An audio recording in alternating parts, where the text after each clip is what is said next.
좌파와 우파 모두에서 많은 사람들이 그 어느 때보다 이스라엘과 유대인이 세상에서 잘못된 모든 것의 원인이라고 확신하고 있습니다.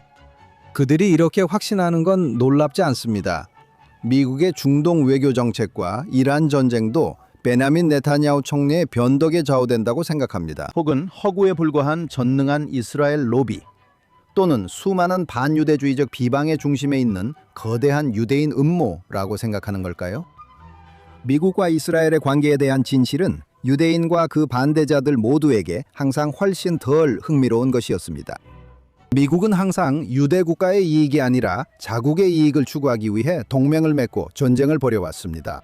이것은 지금도 변함없는 사실입니다. 오늘 Think Twice에서는 미국 외교 정책의 최고 권위자 중 한 명이자 역사학자이자 월스트리트저널 칼럼니스트인 월터 러셀 미드와 함께 미이스라엘 관계와 이란 전쟁에 대해 깊이 있게 다뤄보겠습니다.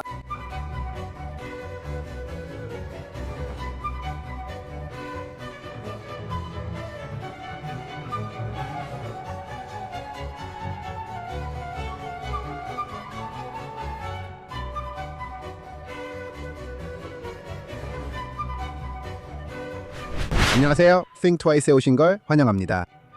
이란과의 전쟁이 시작된 지 2주가 넘었지만 미국인들은 그 정당성에 대해 여전히 의견이 분분한 반면 이스라엘인들은 테헤란의 핵 및 미사일 프로그램을 파괴하고 국제 테러 지원을 포기하게 만들려는 노력에 단결하고 있습니다. 하지만 여기서 진짜 문제는 미-이스라엘 연합 공격의 목표가 바람직한지에 대한 의견 차이라기보다는 많은 미국인들 사이에서 도널드 트럼프 대통령이 하는 일은 무엇이든 나쁘다는 인식이 있다는 점입니다. 그리고 이스라엘과 그 지지자들이 미국을 싸워서는 안 될 전쟁에 끌어들이고 있다는 점입니다. 트럼프가 무엇을 하든 반대하는 것은 그의 반대자들이 그를 권위주의적 파시스트라고 확신하는 정치적 분위기에서는 항상 불가피했습니다. 하지만 전 세계에 극단적 이슬람을 퍼뜨리기 위해 핵무기와 탄도미사일을 추구하는 세계 최대 테러 지원국에 대한 군사적 대응을 지지하지 않는 것은 단순한 반사적인 당파성 그 이상을 의미합니다. 이것은 또한 민주당이 이스라엘에 등을 돌린 방식과 터커 칼슨과 같은 인기 있는 팟캐스터들이 조장하는 반유대주의적 세계관을 공화당 내 일부 세력이 받아들인 방식을 반영합니다. 그것만으로도 정말 끔찍한 일입니다. 하지만 좌파와 일부 우파 모두가 여전히 이스라엘이나 유대인이 미국의 외교 정책을 조종한다는 신화를 믿고 있다는 사실이 문제의 근원입니다. 왜 많은 이들이 자신의 나라가 작은 동맹국에 흔들린다고 생각할까요? 실제로 이 대통령 역시 전임자들처럼 미국의 이익을 추구할 뿐 이스라엘의 이익을 따르는 건 아닙니다. 이 문제를 자세히 살펴보기 위해 오늘 저희와 함께 해주신 미국 외교 정책 역사에 대해 가장 통찰력 있는 분석가 중 한 분을 다시 모시게 되어 영광입니다. 월터 러셀 미드는 허드슨 연구소에서 전략 및 국가 경영 분야의 석학 펠로우이며 월스트리트 저널의 글로벌 뷰 칼럼니스트이자 플로리다 대학교 해밀턴 스쿨에서 전략 및 국가 경영을 가르치는 알렉산더 해밀턴 교수입니다. 그는 2004년에 출간된 Special Providence, 미국 외교 정책과 세계를 바꾼 방법, 그리고 2022년에 출간된 언약의 궤적, 미국, 이스라엘, 그리고 유대민족의 운명을 포함해 수많은 저서를 집필했습니다. 월터 러셀 미드님, Think Twice에 다시 오신 걸 환영합니다. 여기 오게 되어 정말 기쁩니다. 미드 선생님, 오늘 함께 해주셔서 감사합니다. 2022년에 이 팟캐스트에 마지막으로 출연하셨을 때 발표하신 미국-이스라엘 관계에 관한 중요한 저서의 핵심 질문으로 시작하고 싶습니다. 그런데 지금 그 질문이 그 어느 때보다 더 중요해진 것 같습니다. 왜 좌파와 우파를 막론하고 이렇게 많은 사람들이 모든 미국 대통령이 미국의 중대한 이익이라고 인정한 이란과 관련된 전략적 문제가 단지 이스라엘계 유대인이나 이스라엘 정부의 영향력 때문이라고 생각하는 것을 그토록 중요하게 여기는 걸까요? 글쎄요, 확실히 그렇습니다. 지금 우리가 그런 음모론적 사고방식을 많이 보고 있는 건 분명합니다. 그리고 물론 그 이유 중 일부는 미국이 이란과의 분쟁에 참여하는 것이 이스라엘에 도움이 되기 때문이죠. 사람들은 그것을 알아차릴 수밖에 없습니다. 그리고 이스라엘 사람들이 미국이 이런 행동을 하는 것에 대해 기뻐한다는 사실도 사람들은 자연스럽게 알아차릴 수밖에 없습니다. 그리고 미국이 석유를 수출하는 나라라고 생각하는 평범한 미국인들에게는 이란은 수천 마일이나 떨어진 곳에 있습니다. 미국이 왜 여기에 개입하고 있는지, 우리가 왜 이런 모든 행동을 하고 있는지 언뜻 봐서는 명확하지 않습니다. 그래서 사람들이 당연히 물어볼 수 있는 진짜 의문이 생기는 겁니다. 특히 외교 문제를 그다지 자세히 챙겨보지 않거나 미국 외교 정책의 역사에 대해 많은 배경 지식이 없는 사람들에게는 더욱 그렇습니다. 그리고 기억해야 할 점은 전체 인구의 1%도 안 되는 사람들이 매일 주요 전국 신문을 읽는다는 사실입니다. 그러니까 우리가 말하는 사람들은 구체적이고 심층적인 정보가 많지 않은 사람들입니다. 그래서 여기에는 설명을 하려고 나서는 사람들이 많습니다. 바로 유대인들이라는 거죠. 다른 설명이 필요합니까? 그리고 여러 가지 문화적, 역사적 이유로 인해 많은 사람들이 그 음모론을 매력적으로 느끼는 경우가 있습니다. 그것은 역사 속에서 여러 방식으로 반향을 일으켰습니다. 계속해서 반복되고 있죠. 인터넷이나 다른 곳에는 이런 주장을 기꺼이 표현하는 목소리가 분명 많이 있습니다. 그 중에는 잘 알려져 있고 적어도 최근까지는 어느 정도 존경받던 사람들도 포함되어 있습니다. 그래서 저는 놀랍지 않습니다. 그런 것이 존재한다는 게 유감입니다. 저는 놀랍지 않습니다. 그래요. 2022년 당신은 이스라엘 지지자들과 반대자 모두에게 필요한 것은 인용하자면 시온주의 역사와 미국의 시온주의 프로젝트 참여에 대한 덜 유대인 중심적인 시각이라고 썼습니다. 하지만 이후 이스라엘 내 유대인들에 대한 집착은 더 커졌습니다.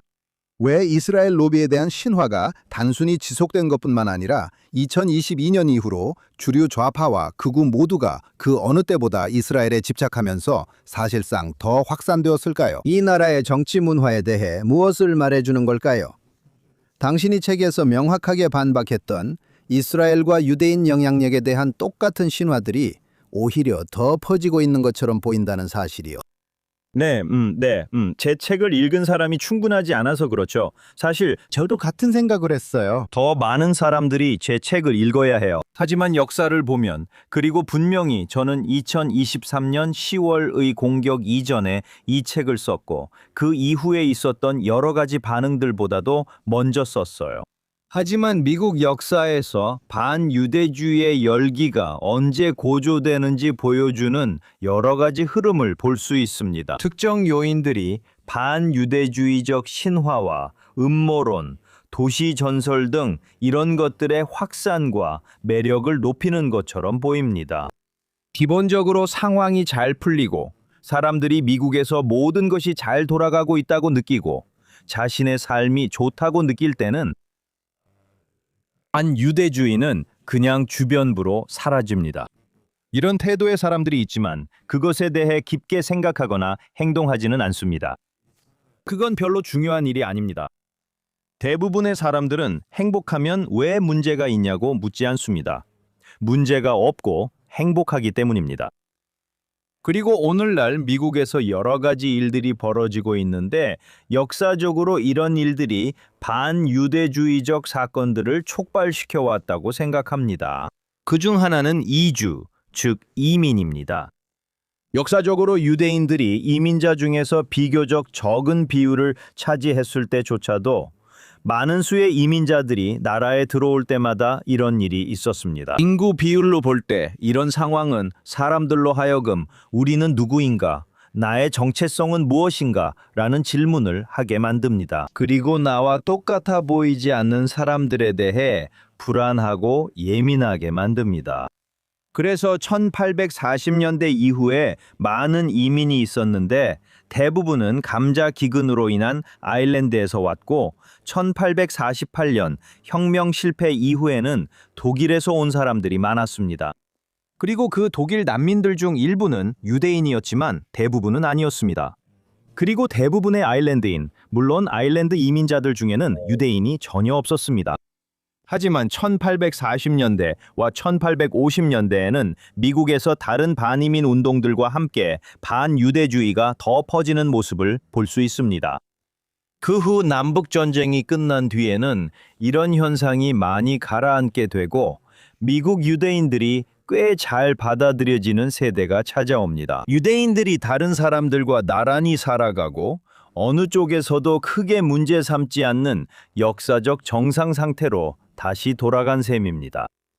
하지만 제가 대이민의 물결이라고 부르는 1880년대 후반부터 1차 세계대전까지 이어진 이민의 물결이 있었습니다. 실제로 미국에는 다양한 문화권에서 온 외국 출생자들의 비율이 훨씬 더 높아지게 됩니다. 다시 말하지만 주로 유대인들의 이민 물결은 아니었습니다. 하지만 유대인들도 그 일부였습니다. 실제로 오늘날 미국 유대인들의 대다수는 그 시기에 미국으로 들어온 주로 러시아와 동유럽 출신 유대인들의 후손입니다. 그리고 그 시기에 반유대주의 정서가 엄청나게 증가하는 것을 볼 수 있었습니다. 처음으로 호텔에서 유대인에 대한 차별이 이루어지는 것을 보았습니다. 수백 년 동안 이 나라에 살아온 뉴욕 출신 유대인들도 갑자기 자신들이 같은 곳에 들어갈 수 없다는 사실에 놀라게 되었습니다. 그들의 비유대인 친구들은 여전히 환영받는 호텔에 말이죠. 그 클락스 클랜이 단순히 남부의 반흑인 현상이 아니라 북부에서도 나타나는 현상이 된 거죠. 다시 말하지만 많은 반감은 반가톨릭 정서에서 비롯된 것이었어요. 왜냐하면 가톨릭 신자들의 비율이 훨씬 높았기 때문이죠. 그럼에도 불구하고 유대인들도 여기에 포함됩니다. 그리고 1890년대의 포퓰리즘 물결도 그 일부입니다. 경제적인 측면으로 넘어가려고 했지만 이주 문제를 사람들의 머릿속에 확실히 심어주고 싶었습니다. 왜냐하면 지금 우리는 미국 역사상 외국 태생 성인 비율이 가장 높은 시기에 와 있기 때문입니다. 1차 세계대전 시기의 정점보다도 더 높습니다. 그래서 토착주의 문제와 관련해 사람들이 위대한 대체나 다른 종류의 이야기들을 하는 것을 듣는 것이 놀랍지 않습니다. 이런 일이 일어나는 것은 전혀 놀라운 일이 아닙니다. 또한 유대인들이 이 거대한 이주 물결에 큰 비중을 차지하지 포함되어 있지 않음에도 불구하고 반유대주의가 촉발되는 것도 전혀 놀라운 일이 아닙니다. 그래서 그것도 한 부분입니다. 네, 말씀하신 포퓰리즘처럼 중요한 경제적 변화의 물결, 수백만 명의 사람들이 생계를 꾸려가는 방식에 영향을 미치고 그들의 안전을 위협하며 그들의 공동체와 삶의 방식의 연속성에 대한 확신을 위협합니다. 1880년대와 90년대의 포퓰리즘 운동이 아주 좋은 예입니다. 그곳에서 우리는 볼 수 있습니다. 산업혁명과 농업경제의 변화로 인해 많은 사람들이 농장을 잃고 빚을 지게 되며 생활 수준이 하락했습니다. 그리고 포퓰리즘 운동은 자본주의에 대한 일종의 항의 운동이었고 대형 산업 트러스트와 철도 등에 대한 항의 운동이었으며 또한 유대인들에게도 그 책임을 돌렸습니다. 금융자본, 유대인들, 은행들. 네, 로스차일드 가문? 맞아요. 이 시기 로스차일드 가문은 상상 속에서 중요한 존재가 됐죠. 그리고 윌리엄 제닝스 브라이언의 유명한 연설, 너희는 인류를 금 십자가에 못 박지 말라가 있죠. 이건 명백히 반유대주의적인 암시였어요. 그래서 오늘날 미국에서는 매우 강력한 이민 급증과 많은 경제적 불확실성 그리고 경제적 변화가 결합된 상황이 벌어지고 있습니다. 이런 것들은 과거에 분명히 많은 반유대주의를 촉발했던 요소들입니다. 저는 우리가 이런 현상들이 같은 요인에 의해 발생하고 있다는 사실에 특별히 놀랄 필요는 없다고 생각합니다. 물론 그렇다고 해서 우리가 기뻐해야 할 일도 아니라고 생각합니다. 네, 저는 그게 정말 아시다시피 옛것이 새롭게 느껴집니다. Think Twice. 시청 감사합니다. 여러분이 어떤 팟캐스트 플랫폼에서 저희를 듣고 계시든 아니면 페이스북이나 X 또는 JNS 유튜브 채널에서 라이브로 시청하고 계시든 JNS를 좋아요와 구독해 주시고 알림 설정을 위해 종 모양을 클릭해 주시고 좋은 리뷰도 남겨주세요. 또한 Think Twice 외에 오늘날 중요한 이슈에 대한 뉴스와 분석을 전하는 자너슨 토빈 데일리 팟캐스트도 있습니다.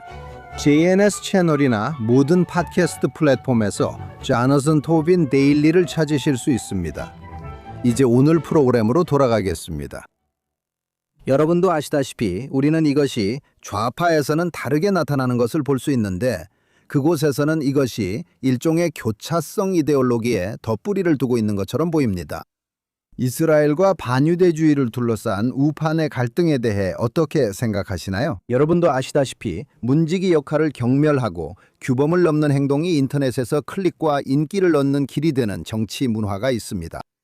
이것도 불가피했던 일인가요? 우선 저는 오늘 아침에 여론조사를 봤는데 공화당원의 90%가 이란 전쟁을 지지한다는 결과를 봤습니다. 그리고 그걸 보면서 공화당의 이스라엘에 대한 태도가 정말 많이 변했다는 걸 알 수 있었어요. 지난 5년 동안 공화당의 이스라엘 호감도가 2% 정도 떨어졌더라고요. 물론 여론조사는 많지만 오늘은 이런 결과들이 눈에 띄었습니다. 그리고 그걸 보면 우파 전체라기보다는 우파 내의 특정 집단에서 이런 현상이 더 두드러진다는 걸 알 수 있습니다. 그 집단은 예전에는 잘 드러나지 않았지만 인터넷 등으로 인해 점점 더 눈에 띄고 있다고 생각합니다.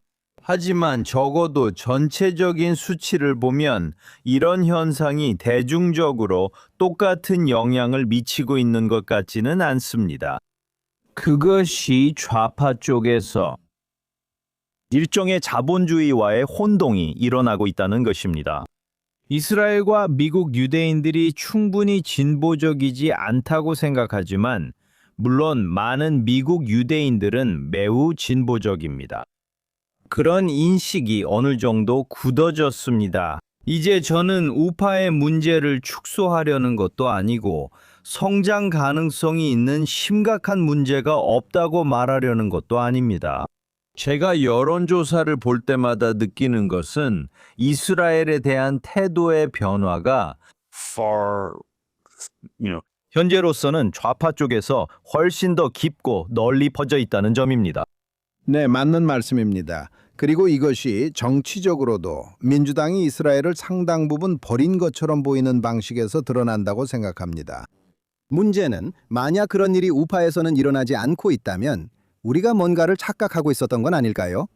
혹시 우리가 터커 칼슨의 팟캐스트 유튜브 조회수를 착각한 건 아닌지요?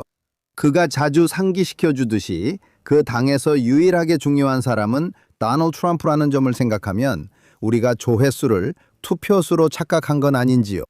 그리고 트럼프가 이스라엘을 지지하는 한 터커 칼슨, 간디 오웬스, 메건 켈리, 당신이 말했던 그 누구든지 그들의 견해는 그다지 중요하지 않고 그들이 받는 지지도 아마 시청률이 보여주는 것만큼 많지 않습니다. 네, 그리고 다시 한번 많은 사람들이 뉴스를 진지하게 보기보다는 오락으로 본다는 사실을 잊지 말아야 한다고 생각합니다. 저는 여기서 세상에서 무슨 일이 일어나는지 이해하려 노력 중입니다. 그래서 사람들이 한 명의 스타를 따라가듯이 테일러 스위프트를 따라가듯이 그리고 그 사람이 화면에서 하는 말을 실제 삶이나 유대인인 이웃에 대한 자신의 감정과 꼭 연결하지 않고도 재미있게 듣는 거죠. 그리고 이런 것이 시간이 지나면서 사람들이 듣고 어느 방향으로 움직이기 시작할 때 영향을 미칠 수 없다는 뜻은 아닙니다. 하지만 저는 우리가 일반 사람들이 음모론 같은 것에 얼마나 빠져드는지를 과대평가해서는 안 된다고 생각합니다. 다시 말하지만 저는 위험을 과소평가하려는 것이 아니라 모든 사람이 적극적으로 온라인에 있는 것은 아니라는 점을 말씀드리고 싶습니다. 그리고 온라인에 있는 많은 사람들도 그것을 진지하게 받아들이지 않고 온라인에서 보내는 시간을 무엇보다도 오락으로 여깁니다. 저는 우리가 우려해야 한다고 생각합니다. 그리고 분명히 우리는 시나고그나 개별 유대인들에 대한 공격 등을 살펴보고 있습니다. 그리고 우리는 그것을 최대한 심각하게 받아들여야 합니다. 만약 이런 상황이 더 악화된다면 우리는 아직 그런 현상의 초기 단계에 있습니다. 그리고 저는 트럼프 대통령이 매우 강력한 친이스라엘 입장을 가지고 있다는 데에 동의합니다. 그리고 그가 반유대주의에 대해 매우 강경한 입장을 취한 것도 중요한 요인입니다. 만약 그것이 사라지거나 결국 트럼프 대통령이 정계를 떠나게 된다면 어떻게 될지 궁금하게 만듭니다. 그때는 어떻게 될까요? 그것이 바로 질문입니다. 네? 그건 터클 카울슨이 답을 알고 있다고 생각했던 질문인 것 같은데 어떻게 될지 지켜봐야겠죠. 하지만 이 질문은 다음 질문으로 이어집니다. 공화당 내 분열, 민주당을 제외하고 왜 이스라엘이 10월 7일 이후 미국 내 여론전에서 입지를 잃었다고 생각하십니까? 확실히 반유대주의 팟캐스터들이 주장하는 것처럼 정치적 우파에서 그렇게 많이 입지를 잃은 것은 아니지만 그래도 입지를 잃은 것은 사실입니다. 이것이 주로 이데올로기의 힘 때문인가요? 언론 때문인가요? 아니면 다른 무언가 때문인가요? 어떻게 보십니까? 제 생각에는 그러니까 다시 말해서 우리는 최근의 상황을 볼 수 있다고 생각합니다. 가장 최근의 장기적인 군사 개입은 80년대의 레바논 전쟁이었습니다. 그리고 그 당시에는 이스라엘에 대한 호감도가 실제로 미국에서 꽤 많이 하락했습니다. 그때 많은 기사들이 있었는데 대부분 이스라엘이 젊은 세대를 잃고 있는가에 관한 내용이었습니다. 왜냐하면 실제로 가장 강하게 반응한 사람들 중 많은 이들이 젊은 세대였기 때문입니다. 그들은 더 이상 젊은 사람들이 아닙니다. 더 이상 젊지 않은 사람들이죠. 하지만 이것이 가장 긴 전쟁이라는 점을 주목해야 합니다. 실제로 10월 23일부터 시작된 겁니다. 이것은 이스라엘 역사상 가장 길고 거의 끊이지 않고 이어진 전쟁입니다. 그리고 전쟁 초반 며칠은 팔레스타인과 하마스가 이스라엘에서 저지른 잔혹 행위에 대한 이야기로 가득했습니다. 하지만 그 이후로 가장 큰 뉴스는 이스라엘이 가자 지구를 폭격하고 또 폭격하고 계속해서 가자 지구를 폭격했다는 것입니다. 그리고 처음에는 이스라엘인들에게 일어난 일에 대한 인상이 지배적이었던 사람들조차도 어느 정도 시간이 지나자 이런 꾸준한 끊임없는 장면들, 파괴의 현장들이 이어졌습니다. 물론 이 과정에서 많은 조작과 같은 일들도 있었습니다. 하지만 일반적으로 말해서 갈등의 당사자가 아닌 사람들에게는 자연스러운 본능이 있습니다. 폭탄을 투하하는 사람들보다는 집이 폭격당하는 사람들에게 더 공감하게 되는 것이죠. 그래서 저는 오랜 전쟁 동안, 다시 말해 하마스가 전쟁을 치르는 방식 때문에 민간인들이 인간 방패로 이용되는 상황에서 이런 현상이 완전히 설명이 안 되는 것은 아니라고 생각합니다. 학교, 병원, 주택, 이런 모든 것들이 전쟁에서는 표적이 될 수 있다는 거죠. 그리고 엄청난 파괴를 볼 수 있습니다. 평범한 일반인이 고통을 주는 쪽보다는 고통받는 쪽에 더 공감하게 되는 것은 전혀 놀라운 일이 아닙니다. 그래요. 이제 다시 이란 이야기로 돌아가서 우리가 이 녹화를 하고 있는 시점으로부터 2주 전에 시작된 이 전쟁, 이 승리로 끝날 수 있다고 생각하십니까? 아니면 이란이 핵무기를 얻는 것을 막는 것이 모두가 동의해야 할 문제임에도 불구하고 경제적, 전략적 비용이 너무 커서 전쟁을 지속하는 것이 정당화될 수 없다고 보십니까? 보시다시피 어떤 전쟁이든 가장 먼저 인정해야 할 것은 우리가 정말로 모른다는 사실입니다. 이란이 정말로 붕괴 직전이고 이틀만 더 버티면 모든 것이 무너질까요? 아니면 이란이 앞으로 25년 동안이나 더 싸울 힘이 남아 있어서 우리가 아프가니스탄처럼 20년 동안 지상군을 이란에 주둔시켜도 결국에는 뮬라들이 다시 돌아올까요? 우리는 이런 것들을 알 방법이 없습니다. 그래서 결국 우리 모두가 불충분한 지식 속에서 의견을 내고 결정을 내리고 있는 셈입니다. 그리고 저는 그런 겸손함이 항상 우리와 함께 해야 한다고 생각합니다. 그렇긴 하지만 제 생각에는 아시다시피 이 전쟁에는 세 가지 다른 유형의 결과가 있다고 말씀드렸습니다. 하나는 정권 교체에 있었습니다. 더 아시다시피 현재 집권 엘리트에 뿌리를 둔 진정으로 온건한 세력이 권력을 잡고 좋아, 알겠다고 말할 의지가 있는 경우입니다. 핵 프로그램도 없고 탄도 미사일도 없고 전복 행위도 없습니다. 우리는 한 나라에서 시아파의 낙원을 만들겠습니다. 이란 혁명의 트로츠피바가 집권했다고 가정해 봅시다. 흥미로운 표현이네요. 맞아요. 스탈린주의파, 그러니까 한 나라에서의 시아파라고 할 수 있죠. 그리고 또는 더 나은 방법으로 더 민주적이거나 적어도 신정이 아닌 야당이 어떻게든 이란에서 권력을 잡게 되는 거죠. 그게 가장 높은 수준의 성공이라고 할 수 있습니다. 그리고 그것이 잠재적으로 제공할 수 있는 것은 이란이 이스라엘과 미국의 극도로 적대적인 것이 아니라 어느 정도 우호적인 입장으로 통합되어 중동 정치에서 새로운 변수로 작용하는 것일 텐데 그건 정말 바람직한 일일 겁니다. 그게 얼마나 가능성 있는지는 잘 모르겠습니다. 우리가 단정할 수는 없죠. 그리 가능성이 높아 보이진 않지만 누가 알겠습니까? 무슨 일이든 일어날 수 있으니까요. 헤로도토스에서 말했듯이 말도 찬송가를 부르는 법을 배울 수 있다고 했죠. 누가 알겠습니까? 그래서 그런 게 있습니다.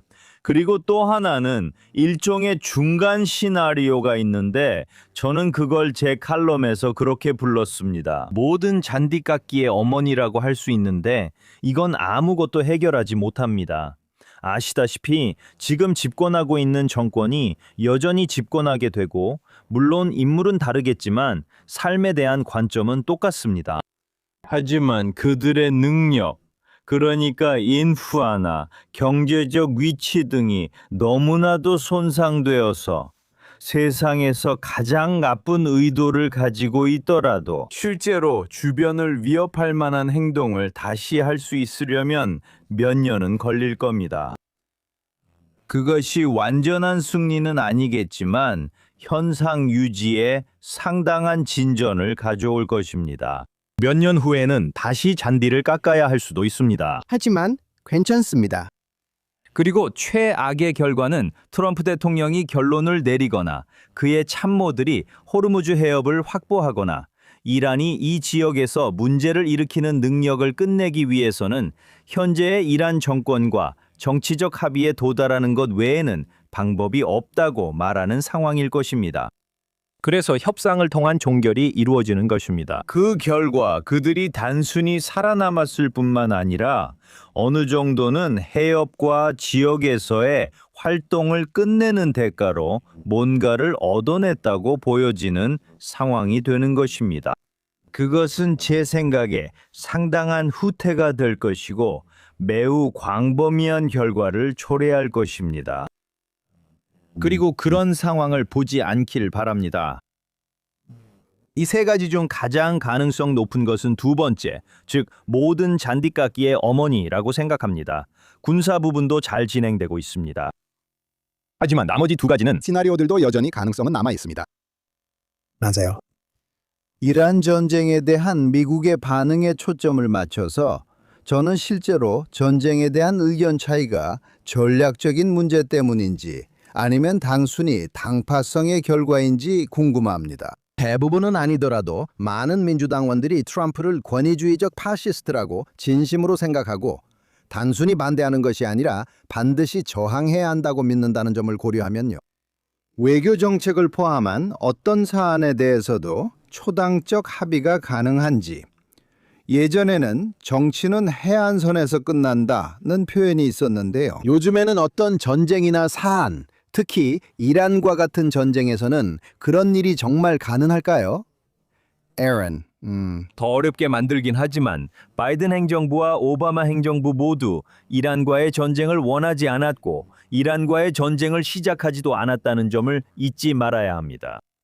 그래서 제 생각에는 우리가 단순히 민주당 대통령이 지금 집권하고 있다면 더 많은 민주당원들이 전쟁을 지지할 것이라고 말할 수는 없습니다. 왜냐하면 아마도 민주당 대통령이라면 전쟁에 참여하지 않았을 것이기 때문입니다. 그래요. 그들은 문제를 미루고 있었습니다. 그들의 정책은 문제를 미루는 것이었죠. 문제를 뒤로 미루거나 그냥 이란을 달래는 것이었습니다. 우리가 어떻게 표현하든 상관없지만 정책은 이란과의 전쟁이 미국에게 엄청난 재앙이 될 것이라는 것이었습니다. 그리고 어떤 대가를 치르더라도 피해야 할 일이고 동시에 이란의 핵폭탄 개발도 막으려 했던 겁니다. 그래서 카말라 해리스 행정부도 아마 그 길을 따랐을 것입니다. 그래서 그런 의미에서 이란 정책은 미국 정치에서 주요한 분열선 중 하나이고 이는 이란 핵 합의와 오바마 행정부 시절부터 계속되어 왔습니다. 상원 공화당 의원들 거의 모두가 탐 코튼이 주도한 편지에 서명해서 아야톨라에게 이 합의를 믿지 말라고, 왜냐하면 사실 이건 조약이 아니고 공화당 행정부는 이를 따르지 않을 것이라고 말했습니다. 그래서 저는 여러분이 전혀 놀랄 필요가 없다고 생각합니다. 민주당이 집권하지 않았을 때, 그들이 집권했을 때 반대했던 정책을 계속 반대하는 것은 당연한 일입니다. 그리고 집권 중인 공화당은 자신들이 야당일 때 지지했다고 생각하는 정책을 지금도 지지하고 있습니다. 그래서 당파주의가 상황을 더 격화시킵니다. 그리고 이것은 많은 민주당원들이 이 전쟁을 그들이 보기에는 트럼프의 헌법적 규범에 대한 다면적인 공격의 맥락에서 바라보게 만듭니다. 하지만 그 핵심은 만약 부시가 대통령이 되어 이 전쟁을 치르고 있었다 해도 그들이 가졌을 반대라는 점입니다. 그거 흥미로운 가상 시나리오네요, 부시. 요즘은 그 이름을 거의 듣지 못하죠. 하지만 이 행정부가 이란에 대한 입장을 고수할 수 있는 능력이 있다고 생각하십니까? 아니면 경제적, 정치적 고려로 인해 결국 이슬람 정권을 구제하고 조만간 트럼프가 목표를 달성하기도 전에 포기하게 만들까요? 당신이 말씀하신 세 번째 시나리오에서 분명히 중간 선거가 공화당에게 매우 큰 부담으로 작용하고 있습니다. 그리고 중동에서 어떤 전쟁이 일어나든 아니면 석유의 흐름에 영향을 주는 일이 있든 휘발유 가격은 필연적으로 오를 수밖에 없습니다. 그가 이 문제에 대해 자신의 입장을 끝까지 고수할 수 있을까요? 지금 살아있는 누구도 답할 수 없는 질문을 저에게 하시는군요. 알다시피 그건 미래의 일이니까요. 모든 것은 상황에 달려 있습니다. 미국 대통령이 진전 없는 전쟁을 계속할 수 있는 기간에는 분명히 몇 주, 몇 달, 혹은 몇 년이라는 한계가 있습니다. 하지만 그 숫자는 얼마일까요? 그리고 트럼프에게 그 숫자는 얼마일까요? 그리고 이란인들이 버틸 수 있는 주, 달, 일의 숫자가 더 적을 가능성은 얼마나 될까요? 그 두 변수에 대해 우리는 답을 모릅니다. 맞아요. 두 개의 X, 두 개의 미지수, 둘 다 우리가 아는 바가 거의 없는 것들이죠. 지금까지는 매번 트럼프가 전쟁에 대해 대중에게 말할 기회가 있었거나 기회를 만들어냈다는 건 분명한 것 같아요. 그는 곧 끝날 거라고 생각하고 이게 영원히 계속되길 바라지 않는다. 하지만 내가 원하는 걸 얻을 때까지 멈추지 않을 거다라고 말했어요. 어떤 건가요?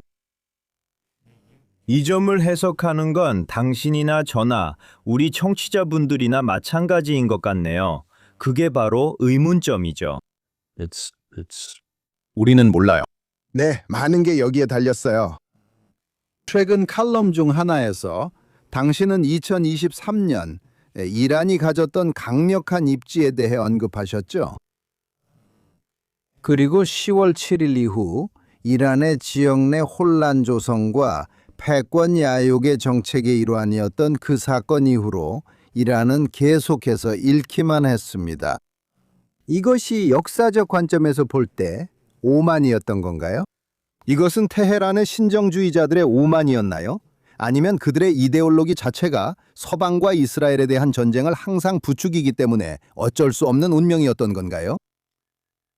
제 생각에는 어떤 사람들은 하마스가 너무 성급하게 행동했다고 생각하는 것 같아요. 이란인들은 더 적절한 시기를 원했고 그때는 다른 준비도 더 되어 있을 수 있었다고 들었습니다. 그래서 하마스가 충동적이고 자기만의 의제를 가지고 있어서 어느 정도는 이란의 지원을 받으면서도 이란의 명령까지 따르고 싶지는 않았던 거죠. 그리고 헤즈볼라의 미온적인 대응도 있었죠. 물론 북이스라엘에 사는 사람들 입장에서는 그 정도만으로도 충분히 끔찍했지만요. 하지만 67년 전쟁 당시를 떠올려 보면 나세르는 어떤 면에서는 시리아만큼 전쟁을 원하지는 않았다는 점을 기억해야 합니다. 그는 다소 성급한 동맹국에 의해 전쟁에 떠밀린 셈이었죠. 이런 일은 국제 정치에서 자주 일어납니다. 그래서 우리는 알 수 없습니다. 하지만 어쨌든 상황이 전개된 방식은 알다시피 처음에는 그 공격들은 이스라엘 사람들의 의견을 굳혔죠. 좋아, 우리는 여기서 진짜 생존을 위한 전쟁을 하고 있어. 장난칠 수 없어. 우리는 이 문제를 반드시 해결해야 해. 이스라엘에서는 처음에 헤즈볼라를 공격할지 말지에 대해 큰 논쟁이 있었어요. 그리고 결과적으로 현명하게도 이스라엘은 먼저 가자 지구에서 많은 진전을 이룬 다음 헤즈볼라를 상대하기로 결정했다고 생각합니다. 전반적으로 성공이었다고 생각합니다. 그리고 그것은 이란의 두 가장 강력한 대리인들이 그러니까 지중해 레반트 지역에서 약화되었다는 것을 의미했습니다. 그리고 우리는 다소 예상치 못한 시리아 정부의 붕괴를 잊지 말아야 합니다. 이것이 이란의 중심을 무너뜨렸죠. 그게 바로 그게 일종의 아치의 중심석이자 아치의 쐐기돌이었죠. 그래요. 그들이 이라크와 함께 만들어낸 지중해로 가는 육상 통로였습니다. 맞아요. 그리고 솔직히 말해서 아무도 사람들이 예상하지도 못했고 완전히 수니파 이슬람주의자들이 시리아를 장악할 수 있다는 생각이 이스라엘이 꿈꾸던 미래도 아니었죠. 아니요, 전혀 아니었죠. 네. 그래서 중동에서 자주 그렇듯이 다른 사건들이 끼어들게 됩니다. 하지만 어쨌든 지금 이란이 바라볼 수 있는 건 이라크와 이라크 내 민병대 그리고 후티 반군 정도뿐이고 이들이 그나마 비교적 괜찮은 상태에 있는 대리 세력이라고 할 수 있습니다. 그리고 그들에게는 큰 타격입니다. 우리가 봐왔듯이 결코 작은 일이 아니죠. 우리가 정말로 우리가 후티 반군의 소식을 다시 들을 수도 있습니다. 이번 전쟁에서 그들이 침묵하고 있는 것은 분명히 이란에게는 나쁜 신호입니다. 마치 그들이 아야톨라와 함께 침몰하고 싶지 않다고 결정한 것처럼 보이니까요. 맞아요. 하지만 어쩌면 그게 그들의 결정일 수도 있고 아니면 많은 석유 거래가 홍해로 이동하기를 기다리고 있었던 것일 수도 있습니다. 홍해에 100척의 초대형 유조선이 있을 때 목표를 고르는 후티 반군이 되는 게 훨씬 더 재미있으니까요. 누가 알겠습니까? 솔직히 말해서 우리는 정말로 모릅니다. 적어도 저는 모르겠고 당신도 모를 거라고 생각합니다. 우리는 정말로 알지 못합니다. 그래서 제가 그 질문을 하는 겁니다. 맞아요. 그리고 계속해서 모른다고 말해야 해서 죄송하지만 특히 전 시에는 우리가 무엇을 안다고 주장하는지 무엇을 모른다고 하는지 모두 조심해야 한다고 생각합니다. 하지만 후티 반군이 하는 행동을 보면 그들이 이란을 일종의 패자라고 생각하고 있고 다른 어떤 거래를 하려고 한다고 해석할 수도 있을 것 같습니다. 혹은 반대로 그들은 전 세계 석유 수송이 가장 취약한 순간에 진짜로 개입하기를 기다리고 있을 수도 있습니다. 글쎄요. 그건 두고 봐야겠죠. 당신의 책 언약궤에서 제가 가장 인상 깊게 본 통찰 중 하나는 이스라엘과 팔레스타인 간의 평화 과정을 수십 년간 미국 중동 정책의 맥거핀으로 묘사한 부분이었습니다. 다시 말해 히치콕 영화에서 나온 용어처럼 우리가 집착하지만 실제로는 큰 의미가 없는 것이라는 말씀이지요. 현재 이란 상황에 대해 미국인들이 매료되고 집중하게 만드는 요인은 무엇인가요? 그곳에도 우리가 보지 못하고 속고 있는 비슷하게 관심을 돌리게 하는 맥거핀이 있다고 생각하시나요? 오랫동안 대타협이 이루어질 것이라는 희망이 있었던 것 같습니다. 아야톨라가 이끄는 이란과 그리고 미국 말입니다. 여러 가지 면에서 미국과 이란은 긍정적인 관계를 맺으면 서로에게 이익이 될 두 나라입니다. 이란은 비아랍계, 비수니파 국가로 수니파 핵 보유국인 파키스탄과 이웃해 있으며 샤 정권 시절 냉전 기간 동안 수니파와 아랍 이웃들로부터 뿌리 깊은 적대감을 겪었습니다. 이란과 터키 두 나라 모두 범아랍 민족주의에 대한 우려와 소련에 대한 공통된 두려움 때문에 미국과 좋은 관계를 유지했던 나라들입니다. 저는 미국 사람들은 현 체제의 지지자들 중에서 국가의 이익을 위해 미국과 최소한 합리적인 관계를 맺을 수 있도록 공통의 국가 이익을 찾으려는 온건파가 있기를 바랐다던 사람들이었습니다. 그것이 오바마 시절과 바이든 시절에 많은 정책을 이끌었던 꿈이었다고 생각합니다. 그리고 그런 역할을 하려고 했던 이란인들도 많았습니다. 우리는 온건파입니다. 내부 싸움에서 이기기 위해 당신들로부터 몇 가지 도움이 필요합니다. 온건파 미국인들과 온건파 이란인들 모두 각자 자국의 강경파에 맞서 함께 일하고 있습니다. 당신들이 우리 싸움에서 이길 수 있도록 도와주면 우리가 당신들의 싸움에서 이길 수 있도록 도와줄 수 있고, 그러면 우리는 좋은 결과를 얻을 수 있습니다. 저는 그것이 항상 이란의 현실, 이란 정치, 특히 정권의 정치에 대한 오해에서 비롯된 것이라고 생각합니다. 여기서 중요한 것은 이스라엘에 대한 저항, 미국에 대한 저항에서 일종의 선봉 역할을 하는 것입니다. 사실 그것은 정권이 일정 수준의 신학적, 문화적 정당성을 얻기 위한 방법이었습니다. 이란뿐 아니라 중동 전역에서도 마찬가지였습니다. 그리고 그것은 그들이 쉽게 포기할 수 있는 것이 아니었습니다. 네, 그런 점이 있었습니다. 저는 이란의 성직자들과의 대타협이라는 환상은 어쩌면 푸틴과의 대타협이라는 환상과 매우 비슷하다고 생각합니다. 마찬가지로 미국 대통령들은 오랜 세월 양당 모두에서 그런 환상을 쫓아왔습니다. 그것은 일종의 전통적인 외교 정책 신화로 미국인들을 계속 따라다니는 것입니다. 그러니까 소련 시절을 떠올려 보면 우리는 항상 크렘린의 온건파에 대해 듣곤 했고 강경파에 맞서 그들을 도와야 한다는 이야기를 들었습니다. 사실 그런 분열이 항상 실제로 존재했던 것은 아니었습니다. 그리고 우리는 어디를 가든 항상 그런 것을 찾으려 하는 것 같습니다. 실제로는 그렇지 않은데도 심지어 우리의 상대방에게서도 우리의 합리성이 반영되기를 기대하는 거죠. 사실 미국에서 성공적인 경력과 삶을 쌓으려면 반드시 잘해야 하는 것 중 하나가 윈윈 솔루션을 생각하는 겁니다. 미국은 부유한 나라입니다. 이곳에는 기회가 많아요. 아주 자주 양측이 몇 가지 사안에서만 타협한다면 국내적으로 모두가 많은 것을 이룰 수 있는 방법이 있습니다. 그래서 미국에서 고위직에 오르는 사람들은 대개 이런 타협 과정을 거쳐 올라온 사람들입니다. 타협, 전진, 건설적인 사고, 상대방에 대한 이해, 다리 놓기. 그리고 이것은 훌륭한 능력이며 실제로 좋은 결과를 자주 가져옵니다. 미국은 중국이나 북한보다 더 많은 동맹국을 보유하고 있습니다. 국제 관계에서 그 자체로 가치가 없는 것은 아닙니다. 하지만 가끔은 그게 통하지 않는 상황에 부딪히기도 합니다.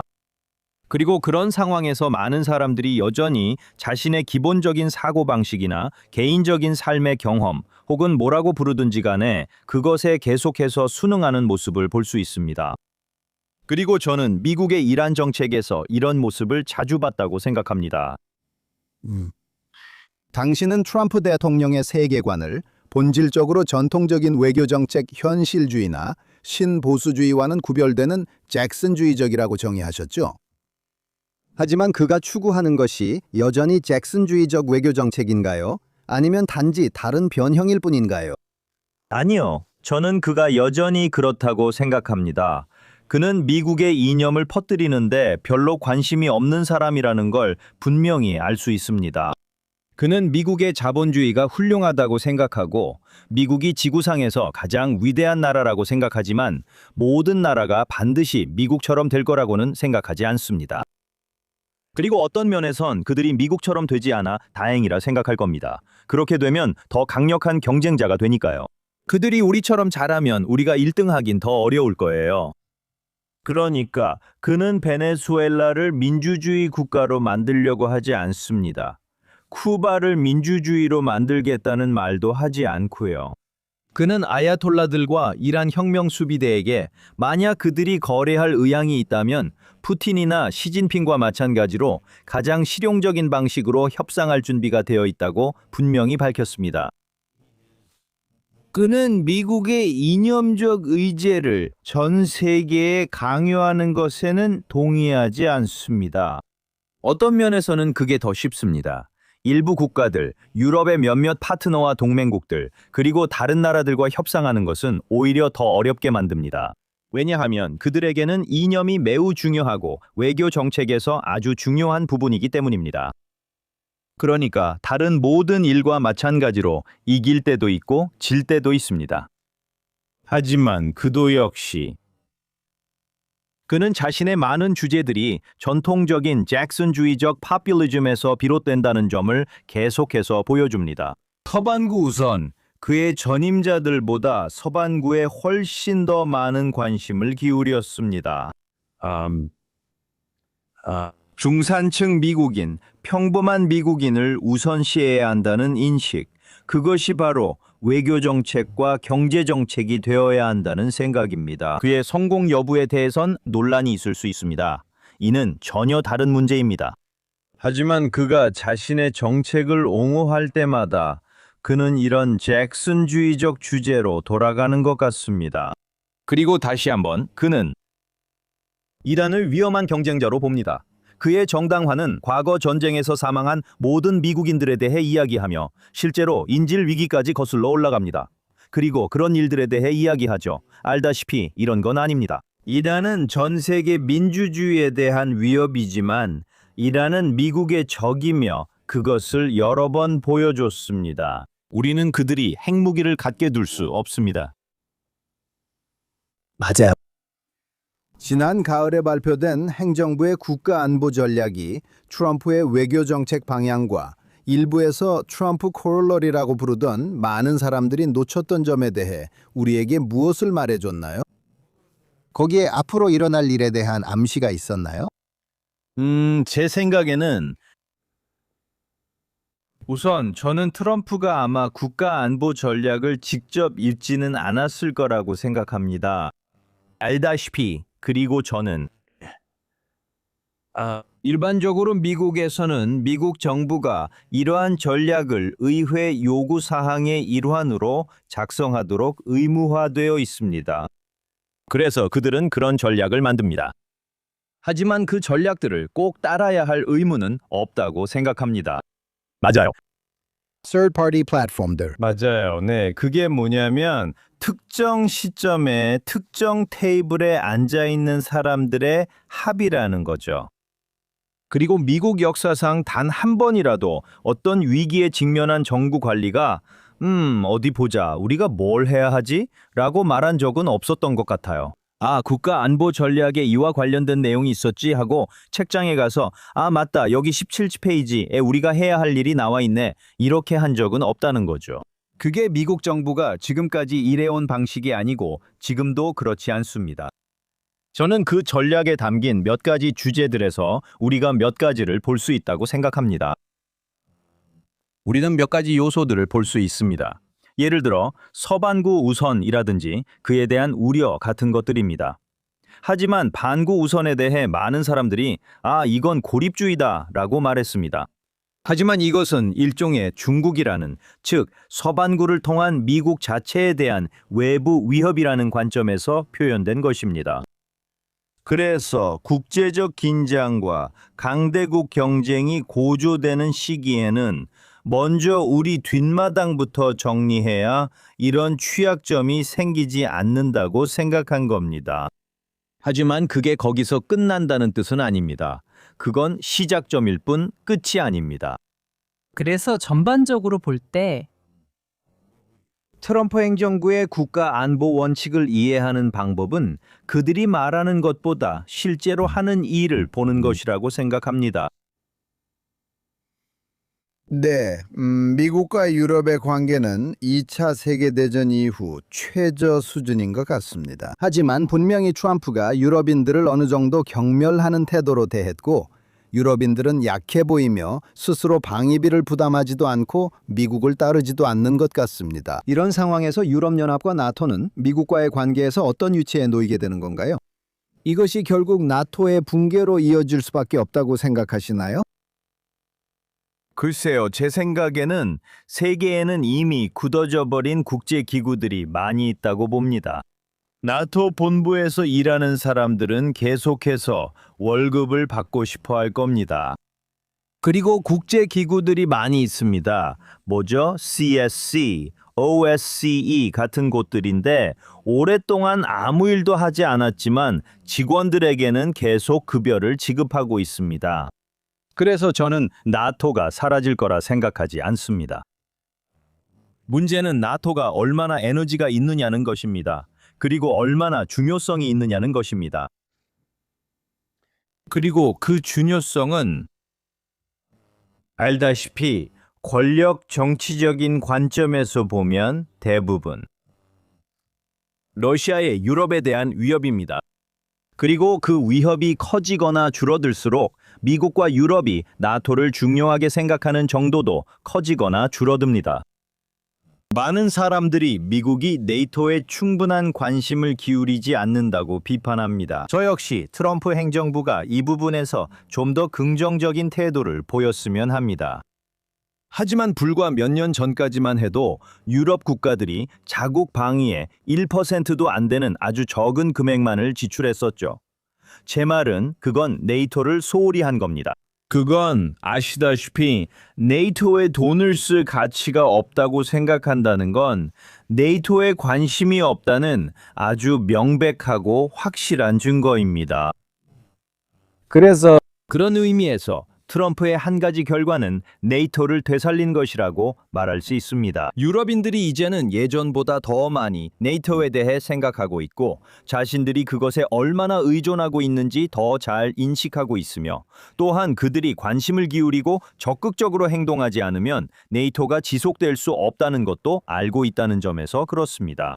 이제 그들이 이러한 논쟁을 어떻게 해결할지 그리고 그것이 어디로 갈지는 우리가 알 수 없습니다. 저는 외부 사건들이 그 많은 부분을 좌우할 것이라고 생각합니다. 러시아의 우크라이나 전쟁은 어떻게 될까요? 중국의 유럽에 대한 경제적 도전은 어떻게 될까요? 유럽은 미국 기술 기업들에 대한 두려움을 어떻게 해소할까요?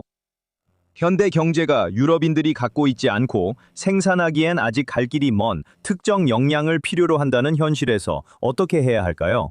이 모든 것이 어떻게 맞물려 돌아가나요? 앞으로의 미래는 정말 복잡해질 겁니다. 제가 보기에는 매가 진영에서 일부 사람들이 잘못 생각하는 부분이 외교는 필요 없다고 생각하는 것 같습니다. 사실 저는 바로 이 미래의 복잡성 때문에 우리가 외교가 필요하다고 말하고 싶습니다. 우리는 이런 현실을 이해할 수 있는 사람들이 필요합니다. 우리는 현실적인 외교, 효과적이고 신중하며 상대방과 소통하지만 동시에 국가 이익과 실제 안보 문제에 대해 명확한 현실 기반의 외교가 필요합니다. 문제를 미루는 데 관심을 두기보다는 앞으로 나아갈 수 있는 건설적인 행동에 기반 플랫폼을 만드는 데 더 관심을 가져야 합니다. 네, 저는 이번 행정부가 일부 비평가들이 주장하거나 일부 지지자들이 원했던 고립주의 행정부가 아니라는 점이 분명하다고 생각합니다. 그것은 매우 다른 것입니다.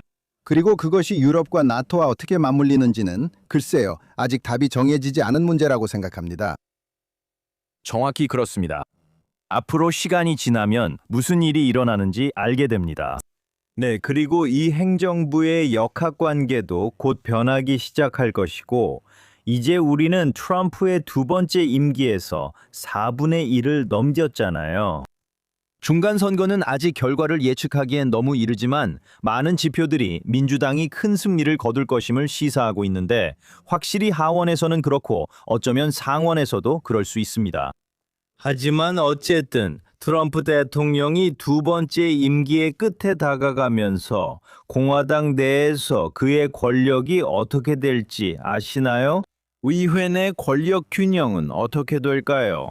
여론은 어떻게 변화하고 있나요? 이런 것들이 미국의 대외 정책뿐만 아니라 국내 정책에서도 공직자들의 사고방식과 무엇이 가능하고 불가능한지에 훨씬 더 큰 영향을 미치기 시작할 것입니다. 저는 트럼프 대통령이 많은 재선 대통령들처럼 계속해서 그런 점을 알게 될 것이라고 생각합니다. 외교 정책에서 더 많은 헌법적 행동의 자유가 있다는 사실은 2기 때 1기보다 훨씬 더 매력적인 무대가 된다는 점입니다. 전통적으로 2기 때쯤이면 대통령들은 국제적으로 자신의 판단에 더 많은 자신감을 갖게 됩니다.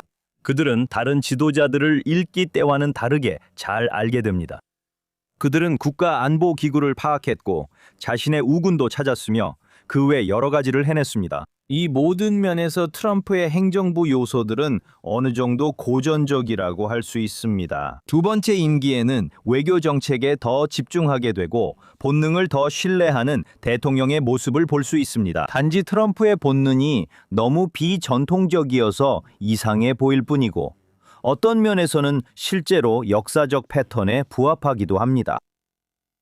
이제 미국 외교 정책 전반에 걸쳐 중국의 위협과 일부에서 새로운 냉전이라고 부르는 상황이 그림자처럼 드리우고 있습니다. 이란에서 벌어지고 있는 일로 인해 중국이 이득을 본다고 생각하십니까? 아니면 손해를 본다고 생각하십니까? 그리고 이 갈등의 결과가 미국이 승자로 인식되든 패자로 인식되든 상관없이 그 경쟁 관계에 어떤 의미를 가지게 될까요? 만약 제가 베이징에 앉아서 중국의 입장에서 생각한다면 이 모든 일에서 가장 인상 깊게 다가오는 점이 있을 것 같습니다. 그것은 제가 여전히 중동 석유에 얼마나 의존하고 있는지, 그리고 중동에서 일어나는 일들에 대해 제가 얼마나 통제력이 없는지를 다시 한번 상기시켜 줄 것입니다. 그러니까 중국으로 가는 석유가 호르무즈 해협을 통과할 수 있을까요? 이건 이란이 결정권이 있고 미국도 결정권이 있습니다. 중국은 지금 당장은 그 문제에 대해 별다른 결정권이 없어요. 그렇게 되면 저는 이렇게 생각할 것 같아요. 좋아, 재생에너지에 대한 투자를 늘려야겠다. 그리고 석탄 광산에도 투자를 더 해야겠다. 중앙아시아행 파이프라인도 더 늘릴 것이며 계속 그렇게 할 예정입니다. 저는 제 경제가 잠재적으로 불안정한 공급선에 의존하지 않도록 최대한 독립시키기 위해 노력을 배가할 것입니다. 제 생각에는 그건 분명히 중국도 그렇게 생각할 겁니다. 네. 그리고 분명히 그들이 앞으로도 중동의 다른 국가들과의 파트너십을 더욱 강화하려고 할 것이라고 상상할 수 있습니다. 그래서 앞으로 5년, 10년 후에 이런 규모의 위기가 다시 발생했을 때 중국이 지금보다 더 많은 영향력을 행사할 수 있을 거라고 생각할 겁니다. 왜냐하면 지금 이 순간에는 중국이 그다지 중요한 역할을 하고 있지 않기 때문입니다. 중동에서 벌어지고 있는 일에 대해서요? 네. 그리고 이란과 동맹을 맺음으로써 중국은 미국이 무엇을 하고 있는지에 대해 거의 영향력을 행사하지 못하고 있습니다.